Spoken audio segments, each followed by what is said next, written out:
नमस्कार, मी Rajratna Jondhale. Top news मराठीमध्ये आपलं स्वागत. आळंदी ते पंढरपूर वारीतील अत्यंत महत्त्वाचा थरारक आणि वारकऱ्यांच्या डोळ्यांचं पारणं फेडणारा क्षण आज अखेर संपन्न झालाय.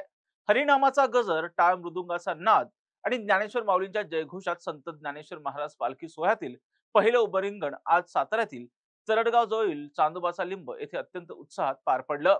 लोणंद येथील 1.5 दिवसाचा मुक्काम आटोपून माऊलींची पालखी दुपारी तरडगावच्या दिशेने मार्गस्थ झाली आणि दुपारी 4च्या सुमारास हा नयनरम्य सोहळा संपन्न झाला.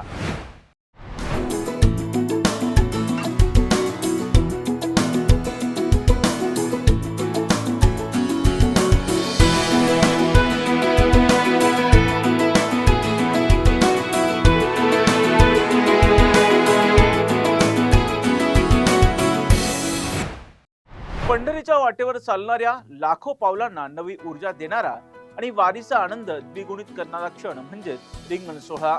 लोणंद येथील 1.5 दिवसाचा सुखकर मुक्काम आटोपून दुपारी 1च्या सुमारास ज्ञानेश्वर माऊलींच्या पालखीनं तरडगावच्या दिशेनं कूच केली.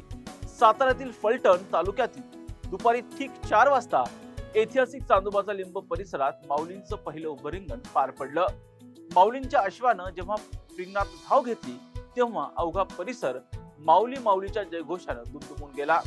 वर्षभर ज्या क्षणाची प्रत्येक वारकरी चातकासारखी वाट पाहत असतो तो क्षण डोळ्यात साठवण्यासाठी चांदोबाचा लिंब परिसरात लाखो वैष्णवांनी आणि भाविकांनी मोठी गर्दी केलेली होती. अश्वांची ती दैवी दौड पाहून वारकऱ्यांचा पायी चालण्याचा सर्व थकवा क्षणार्धात नाहीसा झाला.